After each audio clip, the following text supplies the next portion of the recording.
Hello friend, only study YouTube channel पर आप सबका स्वागत है। तो आज हम लोग क्वेश्चन से देखेंगे जिसमें हिस्ट्री, ज्योग्राफी एंड एनवायरनमेंट के साथ साथ करंट अफेयर के कुछ क्वेश्चन हैं। तो टोटल 20 क्वेश्चन है। इसे स्टार्ट करते हैं। आज का पहला क्वेश्चन है, किस गवर्नर जनरल के काल में रैयतवाड़ी बंदोबस्त लागू हुआ?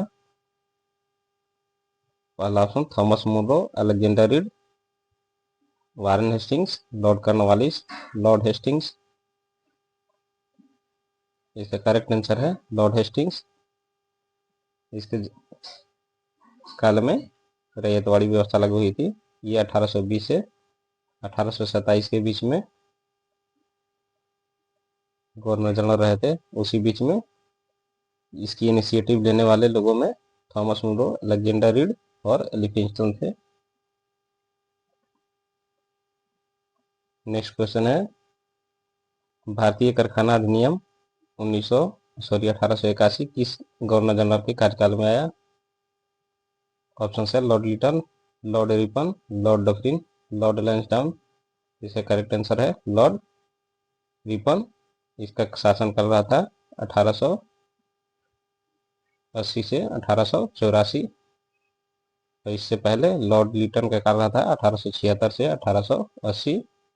लॉर्ड डफरिन रहा था 1884 से 1888 और लॉर्ड लैंसडाउन का कार्यकाल रहा था 1888 से 1894। नेक्स्ट क्वेश्चन है, प्रश्न नंबर 3, किस गवर्नर जनरल ने कलकत्ता मदरसा की स्थापना की? ऑप्शन है Warren Hastings, Lord Hastings, Lord Wellesley, Lord Cornwallis. इसका करेक्ट आंसर है वारेन हेस्टिंग्स। इसके शासनकाल में 1791 में कलकत्ता मदरसा की स्थापना हुई थी, जिसमें इस्लामी कानूनों को पढ़ाई की जाती थी। नेक्स्ट क्वेश्चन है, बनारस में संस्कृत कॉलेज की स्थापना किसके प्रयत्नों से हुई थी? ऑप्शन है Lord Wellesley, Jonathan Duncan, Banaras के राजा चेत सिंह और sir Syed Ahmad Khan.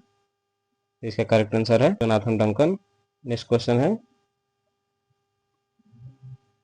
William Ford college की स्थापना किसने की? ऑप्शन है Lord Hastings, Lord Wellesley, Lord Cornwallis, William Bentinck.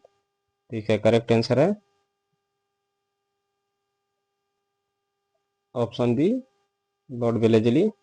इसका शासन कर रहा था 1800 के दशक में। ये कॉलेज खुला था 18 अगस्त 1800 में, जहाँ पर ब्रिटिश अधिकारी जो होते थे उनकी प्रशिक्षण दिया जाता था इस कॉलेज में, और ये कॉलेज था कलकत्ता में। नेक्स्ट क्वेश्चन है,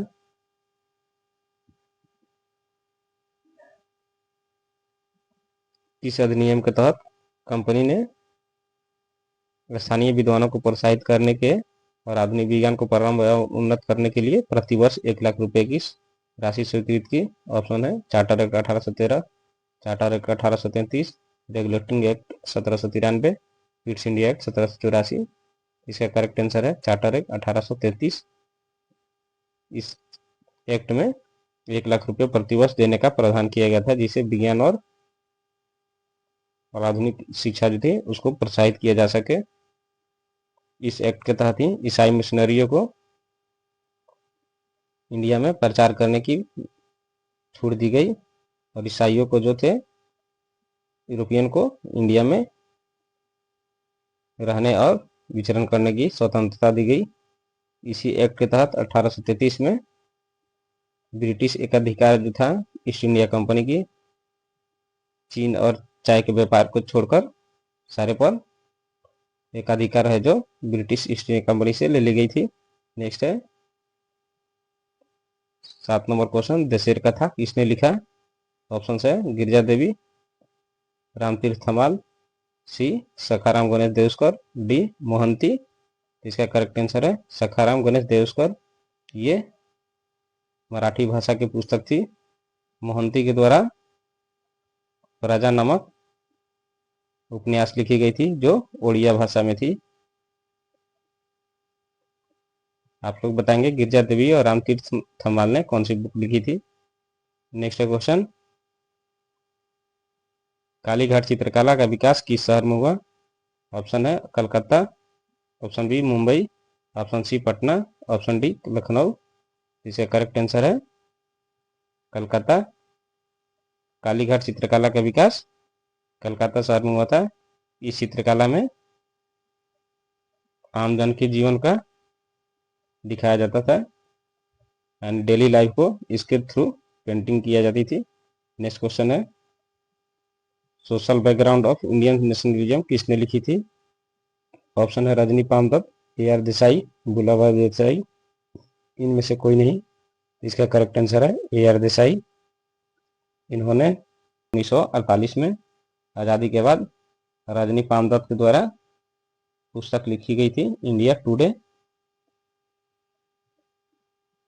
नेक्स्ट क्वेश्चन है, चौल का युद्ध कब हुआ था? ऑप्शन है 1508, 1510, 1608, 1610। इसका करेक्ट आंसर है ऑप्शन ए 1508 ईस्वी में। ये हुई थी मिस्र की सेना गुजराती नौसेना और पुर्तगाली नौसेना के बीच ये लड़ाई थी, जिसमें मिस्र की सेना गुजरात की नौसेना दोनों मिलके पुर्तगाली नौसेना के विरुद्ध लड़ाई लड़ी थी। नेक्स्ट क्वेश्चन है, केवलादेव राष्ट्रीय उद्यान पहली बार टील कार्बन अध्ययन किया गया? सॉरी, मैंने आंसर नहीं बता दिया। इसका आंसर है केवलादेव राष्ट्रीय उद्यान में पहली बार टील कार्बन का अध्ययन किया गया। टील कार्बन उसको बोलते हैं जब अलवण जल होते हैं, यानी नॉन सैलिनिटी वाली जल जो होती है, जो वो कार्बन को ऑब्जर्व करती है, और ये होती है ऑब्जर्वेंस जो आर्द्र भूमि होती है क्षेत्र, उसमें या आर्द्र भूमि क्षेत्र में संग्रहित कार्बन को टील कार्बन बोला जाता है। नेक्स्ट क्वेश्चन है, वैश्विक भुखमरी सूचकांक 2024 किसने जारी किया और भारत की रैंक कौन सा है? ऑप्शन है विश्व बैंक, भारत की रैंक 105वीं रही 127 देशों में। ऑप्शन बी अंतर्राष्ट्रीय मुद्रा कोष, भारत की रैंक रही 115वीं 137 देशों में। ऑप्शन सी है Concern World Wide Welt Hunger Hilfe, Bharat की रैंक रही 105वीं 127 देशों में। ऑप्शन डी ग्लोबल वित्त कोष, भारत की रैंक रही इसमें 115वीं और 147 देशों में। हमारा आंसर सही है option C, Concern World Wide and Welt Hunger Hilfe ने ये जारी किया है। इसमें भारत की रैंक जो है 105वीं रही है 127 देशों में। नेक्स्ट क्वेश्चन है, निंगपी वन्यजीव अभयारण्य कहाँ अवस्थित है? पहला ऑप्शन है मिजोरम, मणिपुर, अरुणाचल प्रदेश, नागालैंड। इसका करेक्ट आंसर है मिजोरम। 15वां क्वेश्चन है, सकल पर्यावरण उत्पाद सूचकांक जारी करने वाला प्रथम राज्य कौन रहा है? ऑप्शन है Uttarakhand, option B Uttar Pradesh, option सी मध्य प्रदेश, ऑप्शन डी कर्नाटक। तो इसका करेक्ट आंसर है उत्तराखंड। सकल पर्यावरण उत्पाद सूचकांक जारी करने वाला ये राज्य बना है, जिसमें पर्यावरण के घटकों का और सतत विकास में जोड़ा जाएगा, यानी GDP काउंट करने में पर्यावरण को भी काउंट किया जाएगा। नेक्स्ट क्वेश्चन है, Champion of the Earth Award 2024 का पुरस्कार किसे मिला? Option A Narendra Modi, option B Madhav Gadgil, option C Kailash Satyarthi, option D Vladimir Putin. इसका करेक्ट आंसर है माधव गौडगिल। इनको पीपुल्स साइंटिस्ट भी बोला जाता है, इससे कंफ्यूज नहीं होइएगा कि APJ अब्दुल कलाम को भी पीपुल्स प्रेसिडेंट बोला जाता था और इनको पीपुल्स साइंटिस्ट बोला जाता है। नरेंद्र मोदी को यह अवार्ड 2018 में दिया गया था। नेक्स्ट क्वेश्चन है, गुप्तेश्वर वन जैव विविधता विरासत स्थल किस राज्य में स्थित है? Option A Paschim Bangal, option B Orissa, option C Andhra Pradesh, option D Bihar. इसका करेक्ट आंसर है उड़ीसा। उड़ीसा में गुप्तेश्वर वन जैव विविधता विरासत स्थल है। नेक्स्ट क्वेश्चन है, पछुआ पहन बहती है? ऑप्शन ए उत्तरी गोलार्ध के उष्णकटिबंधीय क्षेत्र में, ऑप्शन बी दक्षिणी गोलार्ध के अक्षांश में, ऑप्शन सी उत्तरी ध्रुवों के नजदीक, ऑप्शन डी इनमें से कोई नहीं।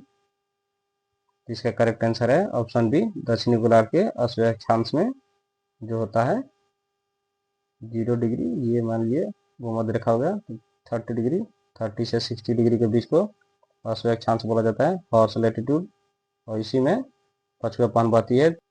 ये उत्तरी गोलार्ध में भी 30 से 60 डिग्री के बीच बहती है, जो पश्चिम से पूर्व की ओर बहती है।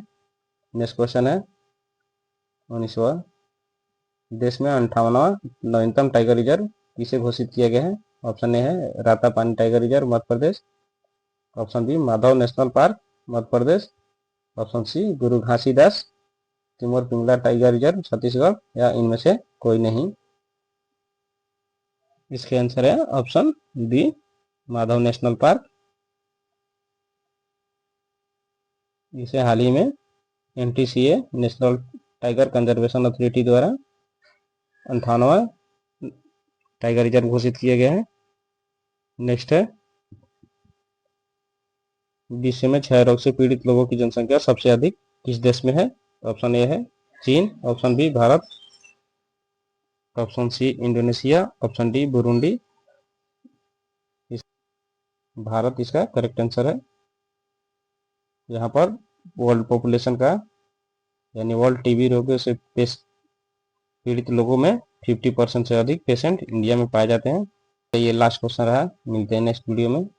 आप लोग बताएंगे कि विश्व क्षय रोग रिपोर्ट कौन जारी करता है, इस वर्ष भारत की रैंक क्या रही थी। मिलते हैं नेक्स्ट वीडियो में। वीडियो पसंद आए तो चैनल को सब्सक्राइब करें, लाइक करें और शेयर करें।